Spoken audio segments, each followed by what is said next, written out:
하나님의 말씀은 사도행전 13장 1절에서부터 3절에 있는 말씀입니다.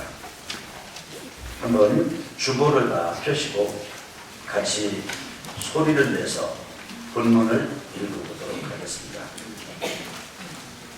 시작. 안디옥 교회에 선지자들과 교사들이 있으니 곧 바나바와 니게를 아는 시몬과 구레네 사람 루교와 분봉한 헤롯의 적동생 마나엔과 및 사울이라.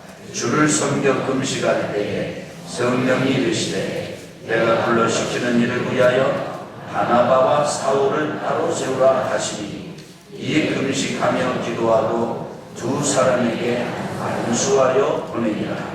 사도행전 13장 1절에서 3절 말씀, 우리 아멘 세 번 합시다. 아멘, 아멘, 아멘. 우리 한번 서론 앞에 머릿글 같이 읽어봅시다. 시작. 교회를 향한 예수님의 기대는 시작부터 선교였습니다. 오직 성령이 너희에게 임하시면 너희가 권능을 받고 예루살렘과 온 유대와 사마리아와 땅 끝까지 이르러 내 증인이 되리라 하시니라. 사도행전 1장 8절 말씀. 그러나 성령의 역사로 놀랍게 부흥을 경험한 예루살렘 교회가 자발적으로 선교에 뛰어들지 않았습니다. 그때 큰 박해가 몰려왔습니다. 그 대표적인 사건이 스데반의 순교이었습니다. 스데반의 죽음으로부터 시작된 박해가 점점 더 심해지자 사도들만 남고 예수 믿던 사람들이 다 유대와 사마리아 모든 땅으로 흩어졌습니다. 흩어진 사람들은 박해를 받으면서도 가는 곳마다 복음을 전했습니다. 이렇게 해서 복음이 유대와 사마리아를 지나 안디옥까지 이르렀습니다. 이것이 교회의 존재 이유입니다. 오늘은 선교에 대하여 세 가지 말씀을 드립니다. 안디옥에 이 복음이 이르렀을 때, 안디옥에는 선지자들도 있고 교사들도 있고 그 다음에 또 다양한 이 직업이나 성별이나 신분을 가진 사람들이 있었습니다. 그런데 그들이 주를 섬겨 금식할 때, 오늘 본문에 보면 거기에 일부러 가로를 치고 영어로 우리 젊은 분들이 이해하기 쉽도록 Worshiping and Fasting 이라는 단어를 넣어놨습니다. 그 말은 뭐냐면 주를 섬긴다, 그 뜻은 주를 예배한다 그 뜻이고, 금식한다, 그 정말 금식 기도한다는 뜻이에요.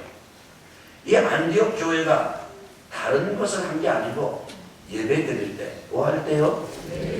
그리고 기도할 때. 그런데 어떤 기도가 하냐면 금식 기도할 때. 한번 따라합시다. 예배와 금식 기도.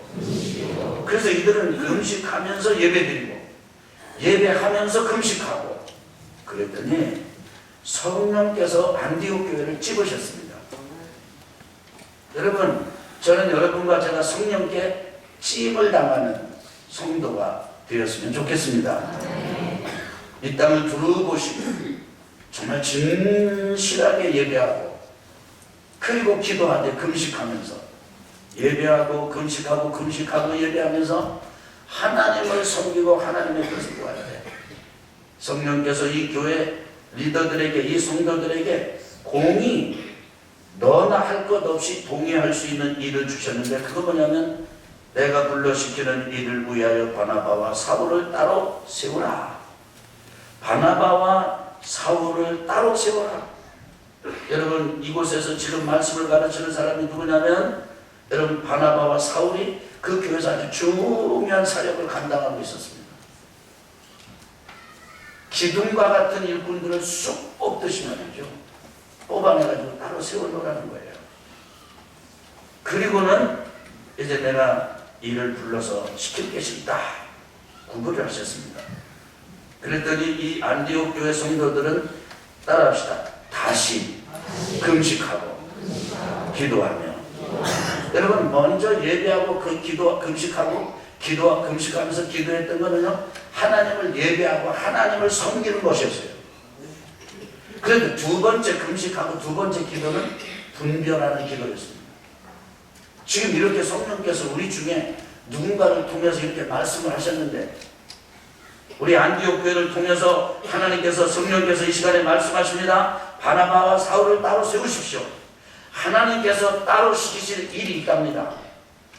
이랬을 때 그게 진짜 성령으로부터, 그리고 주님으로부터 온 계시인지 아닌지 분별이 되지 않겠습니까? 하나님을 섬기기 위해서도 예배하고 금식했지만 그것을 분별하기 위해서도 금식하며 기도했습니다.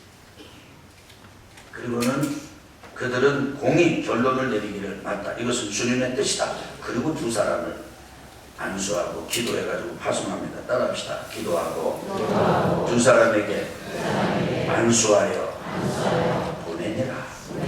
이게 첫 번째 교회 중에 자원에서 어떻게 했어요?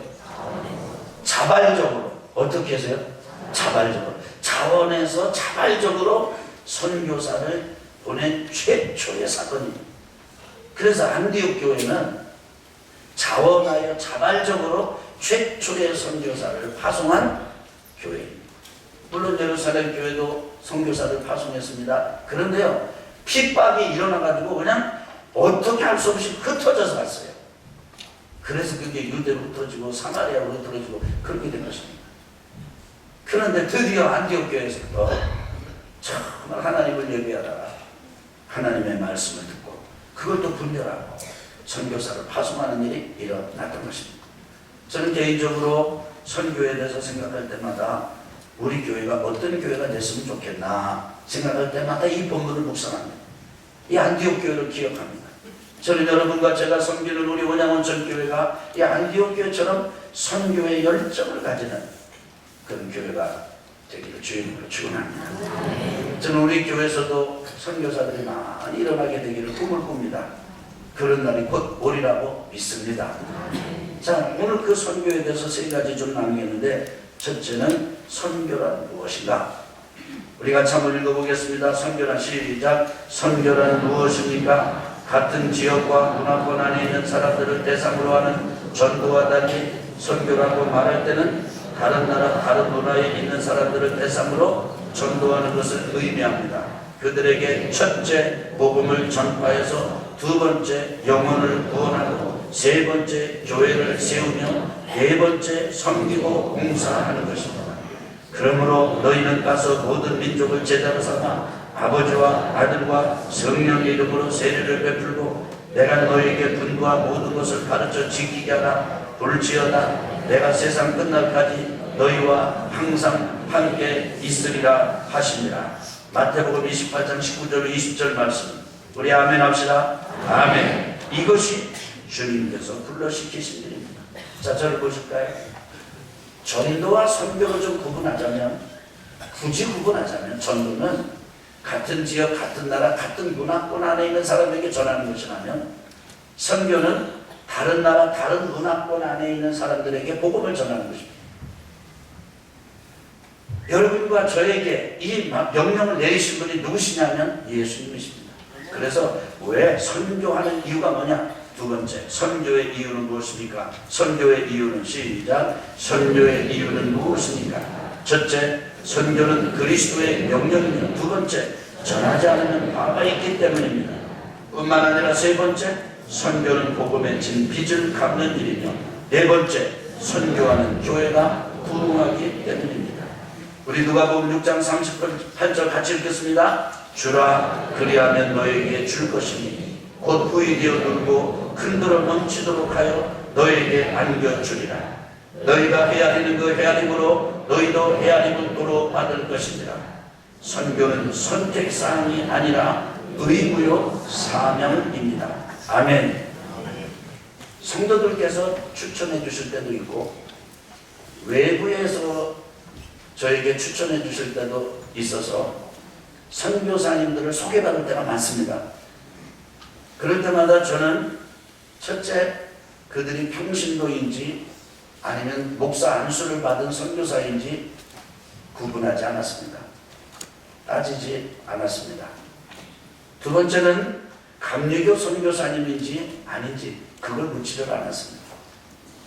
제가 중요하게 보았던 것은 그들이 정말 믿을 만한 사람인가, 검증된 사람인가, 어떤 방식으로든지 그것만 이렇게 담보할 수 있다면, 교회가 재정적으로 후원하는 게 필요하면 교회가 재정적으로 후원을 했고, 개인적으로 하는 게 필요하다 싶으면 개인적으로 했고, 성도들 중에 누가 좀 그걸 했으면 좋겠다, 그런 감동을 주시면 조금 제가 어색하지만 좀 부탁을 드려서 그렇게 후원하기도 했고, 그 다음에 그분들이 와서 선교 보고를 하고, 그 다음에 전 성도들이 헌금을 가지고 그걸 모아가지고 이렇게 후원하는, 그게 필요하다 싶으면 그렇게 했습니다. 우리 교회가 파송한 선교사, 우리 교회가 어떻게 계약을 맺은 선교사, 그렇지 않더라도 우리와 연결이 되면 주님께서 보내주셨겠거니 하고 그분들을 도와왔습니다. 그런 분들이 지금 멕시코도 계시고, 태국에도 계시고, 지금 북한 땅에도 계시고, 그리고 스리랑카에도 계시고, 파키스탄에도 계시고, 여러 나라에 계십니다. 그렇게 우리 교회가 지난 8년 동안 하면서 저는 깨달은 게 있어요. 하나님께서 우리 교회를 조용하지만 차츰차츰 성장하는 교회로 복을 내려주셨습니다. 여러분이 그 증거입니다. 저는 시골 출신이기 때문에 시골에서 하는 말들을 옛날에 많이 들어서 이게 어려운 영적 어떤 개념도 옛날 그 어른들 말씀 들어도 이해가 되더라고요. 어른들 말씀에 둔봉 파면 물 고이고 고기 깬다 그러시더라고요. 그럼 하나님께서 우리 온양원천교를 이렇게 둔봉을 파듯이 여기다 마련해 놓으셨는데, 하나님께서 진리의 은혜를 베풀어 주시고 말씀의 은혜를 베풀어 주시고 표정 없이 바라보시기만 하셨지만 하여간 아멘 할 때까지 해드려야 됩니다. 막 생수를 부어주시고, 첫 번에 하면 안 될까요?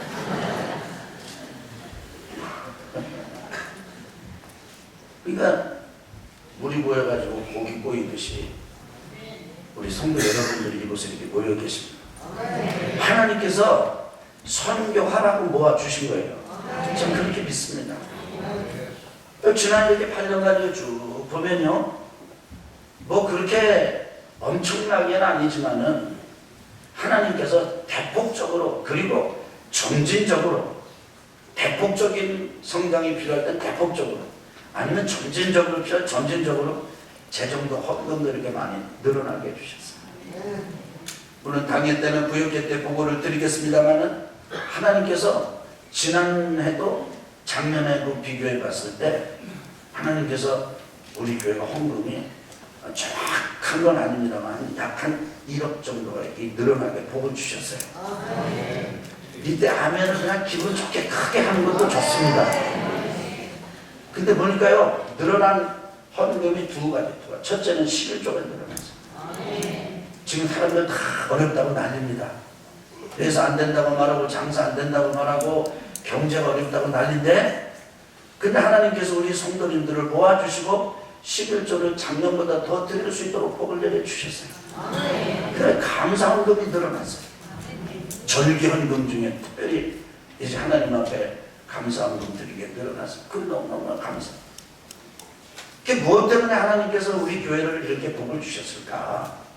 가만히 생각해 보면, 여러분 우리 교회가 뭐 건물이 변변합니까? 아니면 여러분 앉아 계신 의자가 뭐 신식입니까? 이거 지금 몇십 년 된 건데, 그 뭐 담임 목사가 뭐 변변합니까?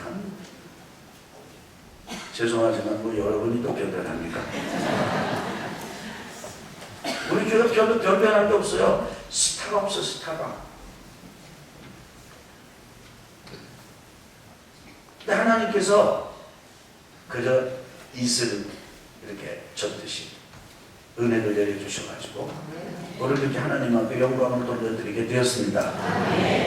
전 다른 데 있지 않다고 봐요. 그저 여러분이나 저나 그냥 순수하게 이것저것 따지지 않고 선교하는 일에 도움을 요청하는 분들이 오시면 그냥 도와드리는 거예요. 어느 때는요, 제가 하지 않은 것 중에 하나가 더 있는데 그건 뭐냐면 우리가 선교 헌금하고 그분들이 그대로 썼나 안 썼나 가서 점검하고 그거 하지 않았습니다.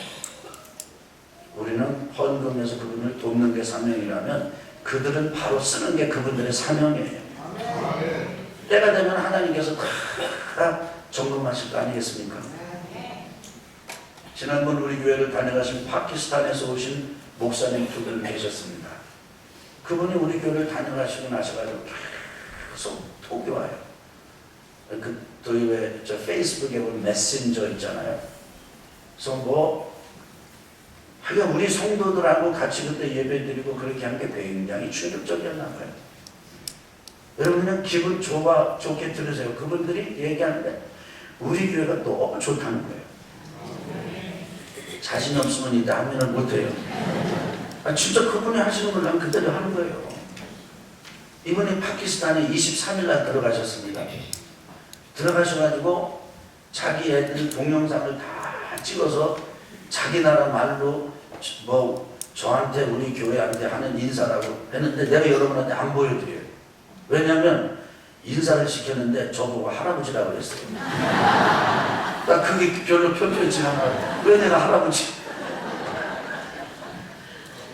아니 뭐 그랜파 뭐 이렇게 인사를 시켰더라고요. 그래서 그 밑에 뭐 이건 목사님을 위한 인사라고 그러네. 내가 왜 그랜파냐? 그건 저도 뭐 손자 손녀가 있지만은 그래도 그건 그냥 집안 용이고 겉으로는 그렇잖아요. 그냥 제가 우스갯소리 말씀드렸습니다. 그분들이 우리 교회와 딱 한 번 만나고 간 거예요. 와서 우리 교회에서 자고 그리고 교제 나누고 갔습니다. 우리 교회 그 형제님들 교제 나누고 가서 그렇게 감동하는 거예요. 같이 이렇게 교제를 나누고 이렇게 저희 집에서 같이 이제 주무셨거든요. 근데 저는 형이 새벽형이고요. 저녁에는 아주 일찍 잡니다. 저는 이제 시골에도 자랐기 때문에 해 떨어지면 자는 거예요. 해 떨어지면 자는 거예요. 그래도 대신 우리 장로님들이 그분들이랑 말씀을 교제하는 거예요. 그렇게 좋다는 거예요, 우리 교회가. 난 여러분이 별로 그 반응이 없으니까 자꾸 얘기하는 거예요, 지금.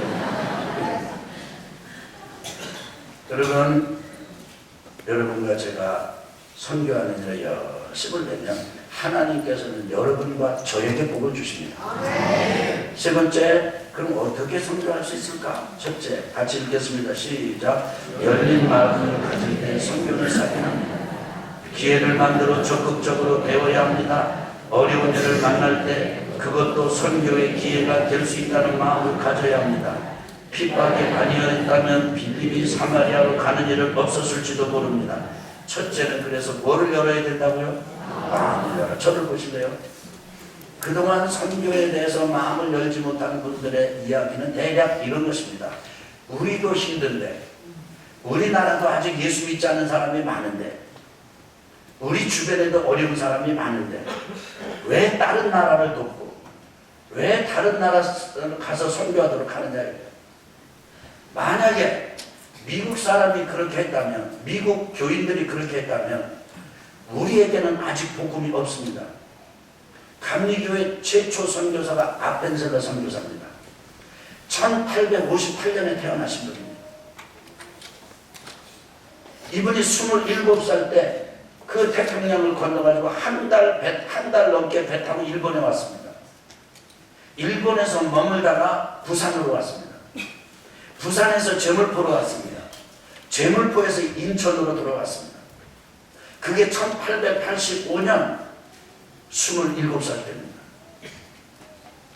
근데 우리나라는 교회를 세울 수 있도록 허락을 안 했습니다. 그래서 아펜셀러 선교사님이 처음에 온 게 교사 선교사로 왔습니다. 그래가지고 세운 게 배제학당입니다. 언더우드는 연세대 세웠고, 조금 더 뒤에 올 스크램튼 감리교 여자 의료 선교사는 이화여대를 세웠습니다.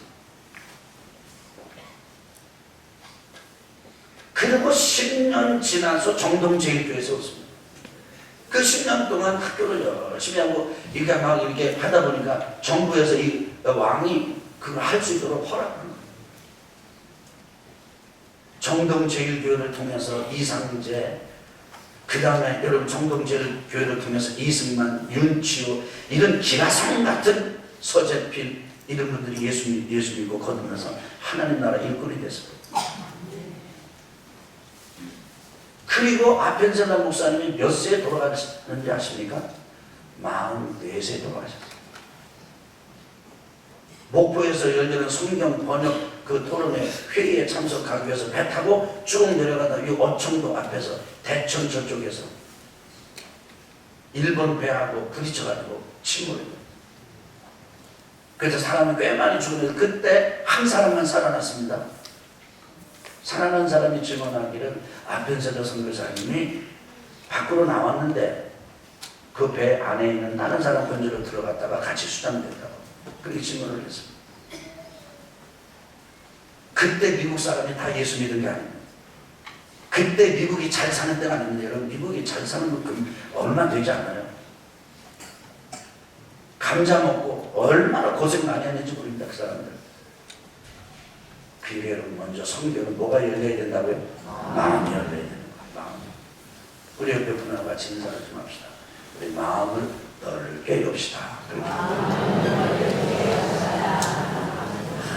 나도 지금 대출을 갚아야 될 게 얼마고 나도 지금 힘들어서 죽겠고 우리 삶이 이렇게 빡빡한데 여러분 그렇게 하면요 여러분 안 돼요. 마음을 넓게 하나님 저를 써주세요.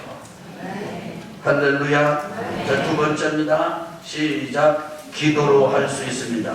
최초의 유럽 선교는 기도를 통해 일어났습니다. 세 번째, 있는 자리에서 외국인을 접촉하는 것으로 경험을 쌓을 수 있습니다. 따라합시다. 있는 자리에서.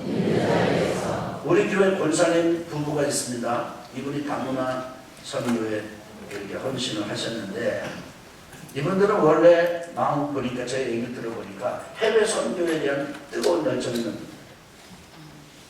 근데 해외 선교지로 나가서 외국인들을 전도하는 마음으로 이곳에서 외국인들을 전도합니다. 지금 우리가 예배드리는 지금 여 밑에서는 쉬운 한국어 예배가 진행되고 있습니다.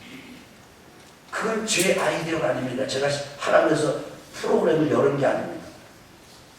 우리 스태프들, 부목사님들이나 전사님의 아이디어도 아닙니다. 하나님이 그분에게 주신 마음입니다. 그래서 그분이 해보고 싶다고 그래가지고 너무 좋다고 해보시라고 했습니다. 지금 그 예배 드리고 있어요. 놀랍지 않습니까? 여러분 이 한국 역사상 유사일에 최초로 하나님께서 전 세계에서 170개국에 넘는 나라에서 170만이 넘는 외국인들을 이 땅에 지금 꽉 몰아주셨습니다.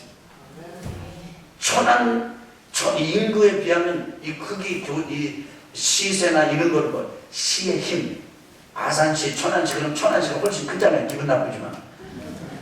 그렇잖아요. 근데 외국인 노동자 수는요, 거기나 여기나 비슷합니다. 여기 이 시세에 비하면 천안이 그렇게 많지 않습니다. 그래서 여기 있는 노동자들, 우리 권사님과 다문화 팀들, 뭐 머리 깎는 분들, 또 한글 가르쳐 주시는 분들, 뭐 이런 다양한 은사를 가지신 분들이 여러분들이 매주 토요일마다 3시에 모여서 뜨겁게 기도하고 나가서 전도하고 같이 또 그들 모셔오고 열심히 전도합니다. 그게 다문화 셀이 이루어지고 다문화 셀 번식이 일어나고 있습니다. 지난 성탄절 감사예배 때 그분들 중에 일부가 와서 특별 찬송했어요. 여러분 언제 우리나라에 그냥 일반 예배에 외국인들이 비행기 타고 오지 않고 여기 와서 살면서 특별 찬송하러 몇십 명이 나오는 적이 언제 있었습니까? 없었습니다. 하나님께서 지금 독특한 시대에 여러분과 저를 살게 해주신 거예요. 여러분과 저에게 독특한 사명을 지금 맡기고 계신 거예요. 우리 깨달으시면 아멘 합시다. 아멘. 그래요. 그렇기 때문에 여러분 이제는 선교를 여기서도 할 수 있게 됐어요. 여러분 관심을 가지시고 적극적으로 동참하시고 협력해 주시면 대단히 고맙겠습니다. 그 다음에 여기 또 한 번 보겠습니다. 네 번째, 오는 시작. 오는 선교사들을 접대합니다. 각 가정을 게스트하우스라고 생각해 보십시오. 저는 이걸 좀 강조하고 싶은데, 여러분 옛날에는 교통수단이 발달하지 않았습니다. 여러분 저기 보세요. 옛날에는요, 밥을 지어도 전기밥솥 없었습니다.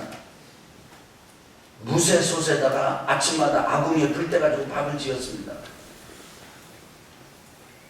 여러분 집집마다 목욕탕 샤워할 수 있는데 없었습니다. 집 안에 화장실 없었습니다. 화장실 가려면 조만큼 가야 돼요.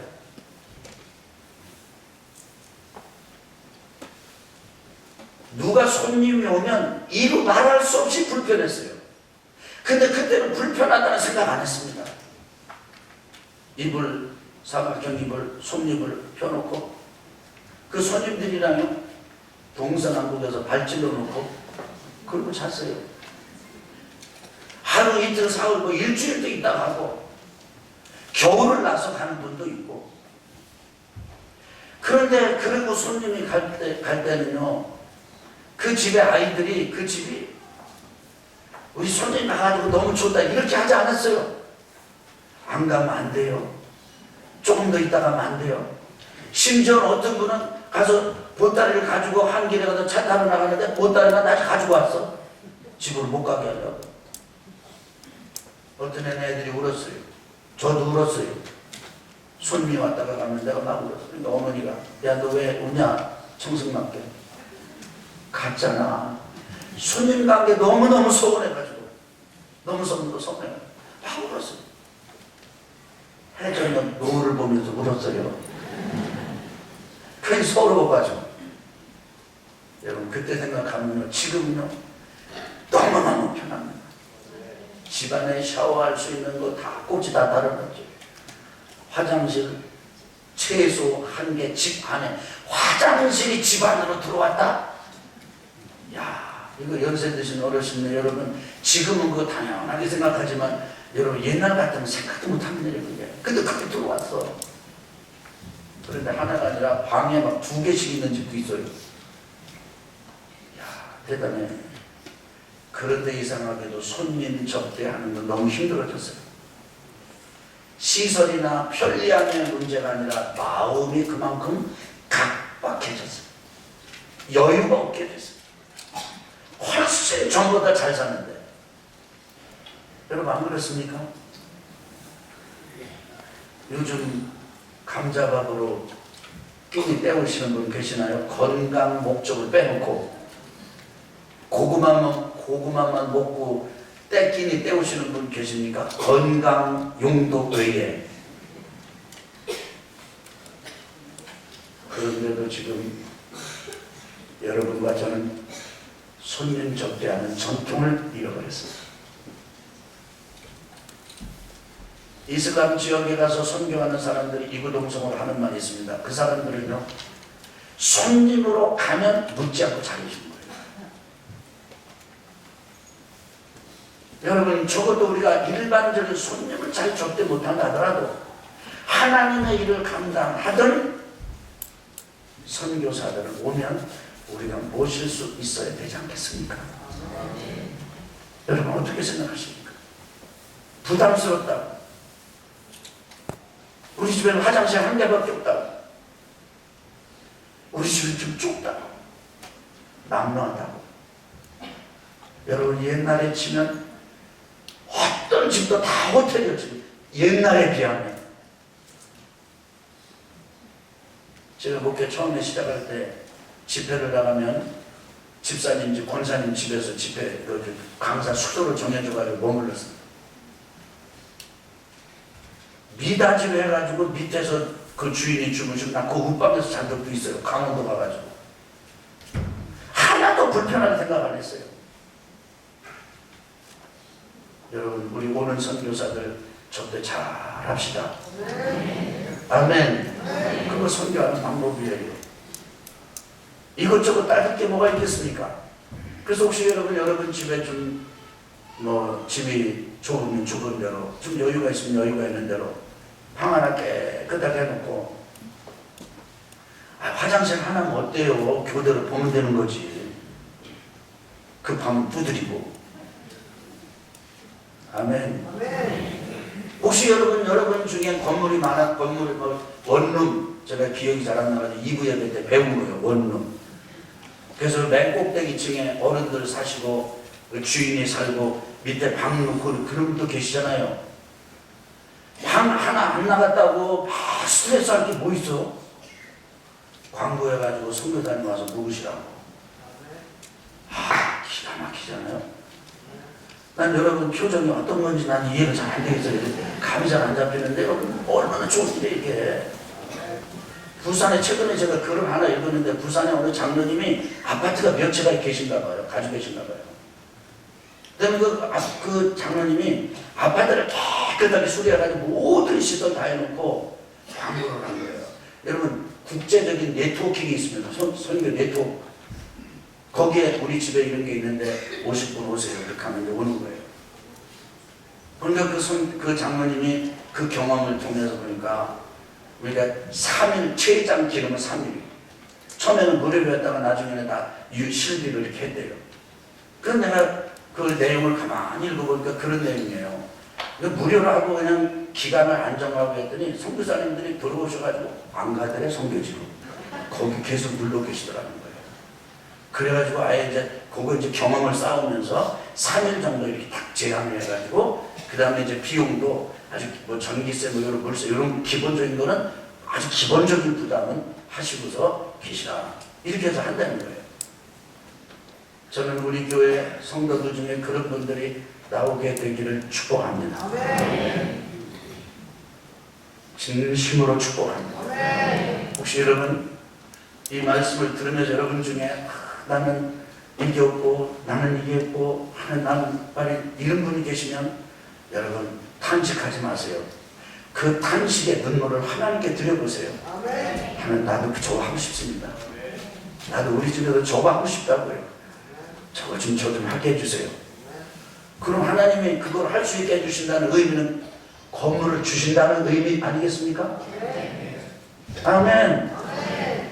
그래서 온양원천교회 오면은 선교사들은 정말 편히 먹었다 가실 수 있겠다.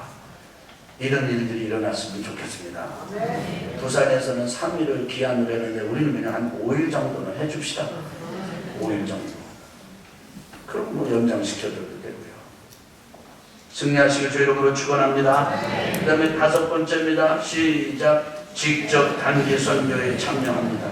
장기 선교는 단기 선교로부터 시작됩니다. 며칠간의 여행으로 혹은 한 달 혹은 한 학기 참여하는 경험은 좋은 현지 적응 훈련이 될 것입니다. 선교사나 사역을 구원합니다.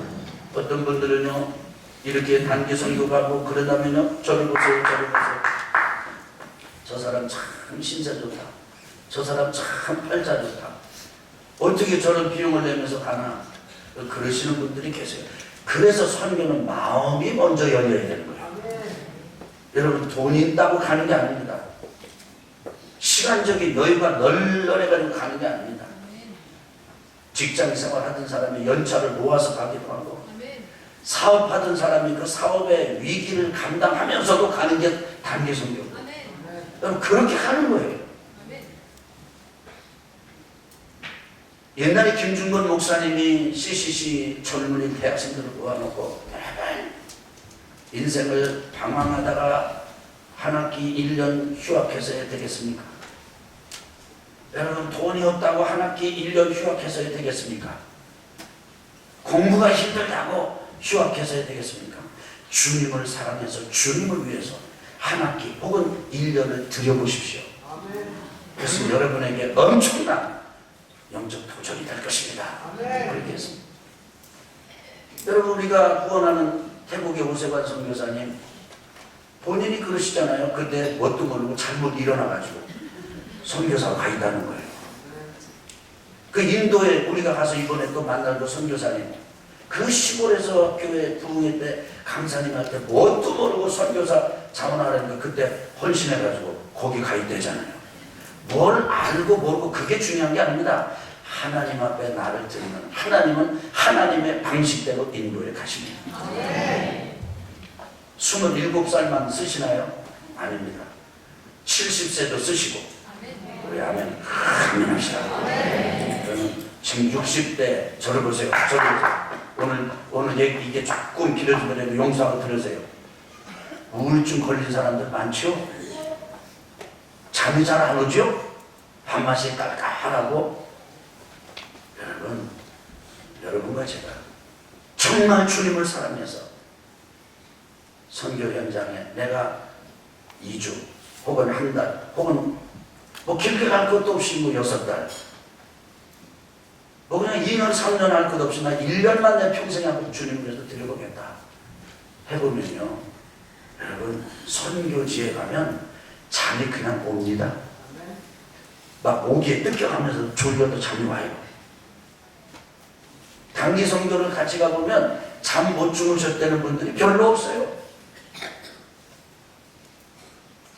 우울증을 가지고 잠 못 주무신다는 분이 차를 타고 이동하는데 보니까 입을 이렇게 벌리고 그냥 머리를 의자 뒤에 대고 막 그냥 잠. 제가 너무 신기해가지고 휴게소에 쉬었을 때 물어봤어요. 아, 어떻게 잘 주무시냐니까 못 잤대. 그게 자는 거. 사랑하는 성도 여러분, 저는 우리 교회가 평신도 선교사들 중에서도 선교사가 나오기를 바라고 안수받은 선교사들도 많이 나오는 교회가 되기를 바랍니다. 그래서 우리 교회가 보낸 선교사들이 많이 나왔으면 좋겠어요. 결론 보겠습니다. 시작. 먼저 진실한 예배자가 되기를 갈망하십시오. 예배는 신앙생활의 심장과 같습니다. 하나님을 사랑하여 뜨겁게 진실하게 예배하며 섬길 때 하나님의 마음이 하나님의 영으로부터 임합니다. 이것이 선교의 원동력이며 신앙생활의 자원입니다. 예배가 중요합니다. 결국 선교도 복음을 받아들인 그들이 예배자가 되도록 돕는 것입니다. 하나님을 사랑하고 이웃을 사랑하는 하나님의 백성을 만드는 것입니다. 하나님은 모든 사람이 구원을 받으며 진리를 아는 데 이르기를 원하시느니라. 디모데전서 2장 4절 말씀. 우리 아멘 세 번 합시다. 아멘, 아멘, 아멘. 그렇습니다. 저는 지금까지 여러분과 함께 장시간 여러 번에 걸쳐서 우리 온양원천교회가 가장 중요하게 여기는 핵심가치 3가지가 있다 말씀드렸습니다. 예배고 셀이고 선교입니다. 예배를 통해서는 예배자가 나와야 하고, 셀을 통해서는 목자가 나와야 하고, 선교를 통해서는 선교사가 나와야 합니다. 불신자가 여러분의 안내를 받아서 온양 온천교회에 들어왔습니다.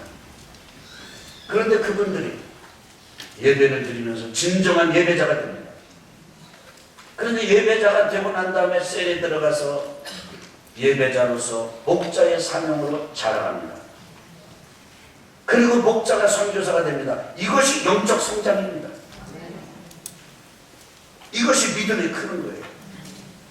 뭣도 모르고 아무것도 모르는 사람이 들어와서 예배를 드리는 예배자가 되고, 예배자가 자라서 목자가 되고, 목자가 자라서 선교사가 되는 것. 보내는 선교사가 되든 가는 선교사가 되든 선교사가 되는 것. 이런 것이 주님께서 기대하시는 여러분과 저의 모습인 줄로 믿습니다.